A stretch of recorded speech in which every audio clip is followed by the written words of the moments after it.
5 things na dapat iwasan ng mga nagsisimulang Filipino YouTubers. Number 1, paiba-iba ka ng niche.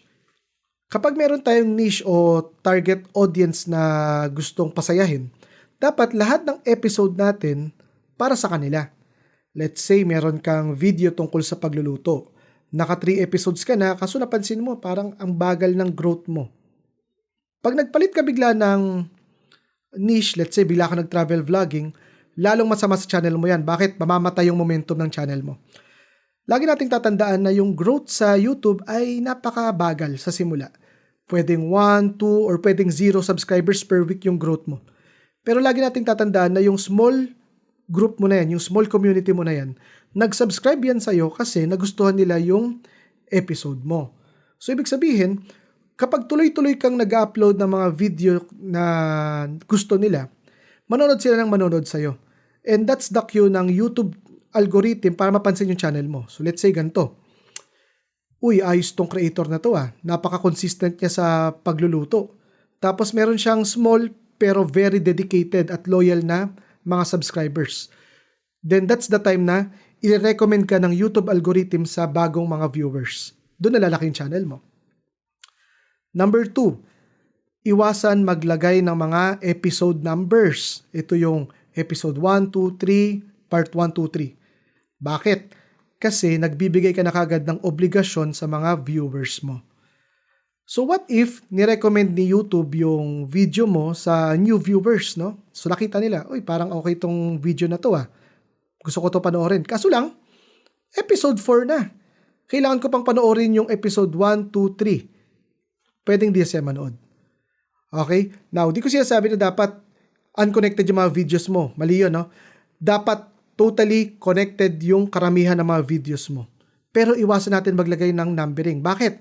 Kasi nga, lagi nating tatandaan na medyo maikli lang yung attention span ng mga tao.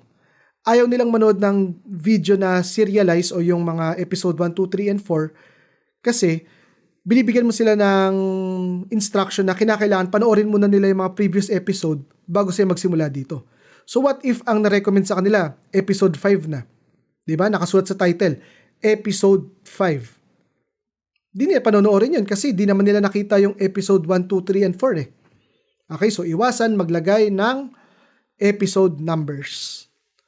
Number 3, pag-share sa mga kakilala. Yes, medyo weirdo to, no? Pero wag muna natin i-share yung mga video natin sa mga friends, families, co-workers natin, or even classmates sa simula. Bakit? Malilito ang YouTube algorithm. Bakit kaya ganito? No? Let's say, ang channel na ginagawa mo ay tungkol sa gaming. Let's say, Resident Evil 4, yan nilalaro ko ngayon, no? Nung gumawa ka ng video tungkol dito, shinare mo sa GChat ninyo or sa group chat ninyo ng mga kamag-anak mo, ang nakakita, nanay mo, tiyuhin mo, lolo mo, tita, mga pamangkin, cousins. Yes, mabilis na tatakbo yung views mo, mabilis na tataas yung subscribers. Ang problem, itong mga algorithm ng mga taong nanood sa'yo, iba dun sa ino-offer mo. So let's say yung nanay mo ang pinanonood drama, ang tiyuhin mo pinapanood history, yung mga pamangkin mo ang pinapanood, let's say, mga K-pop, tapos sa'yo tungkol sa Resident Evil. Malilito lang yung algorithm. Ano pa talagang target nitong taong to? So, let the YouTube algorithm find your audience. Hayaan mong mag-grow ng organic yung channel mo. Okay? Kasi pagka pinopost natin to sa social media natin, okay, na-attract natin yung mga viewers na nag-subscribe tsaka nanood sa'yo kasi mahal ka lang nila o kasi meron silang personal relationship sa'yo.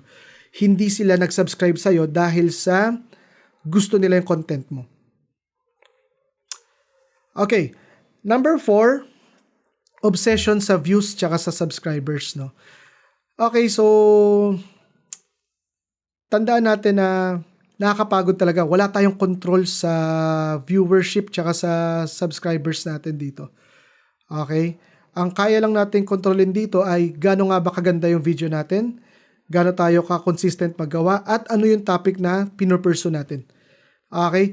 Kung mag-o-obsess ka sa viewership tsaka sa subscribers, that's the best way para ma-burnout.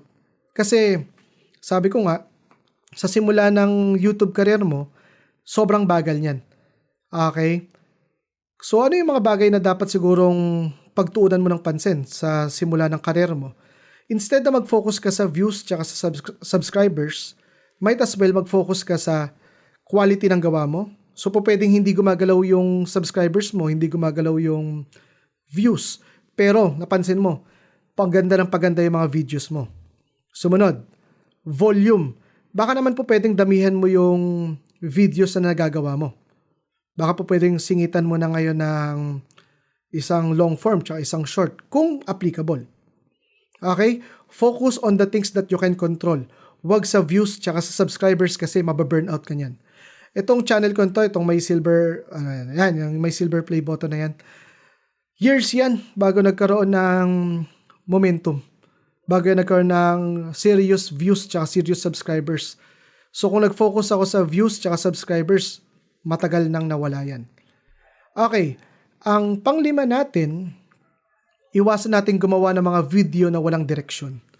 Okay? So, ang golden rule ng paggawa ng video ay tatlo, no?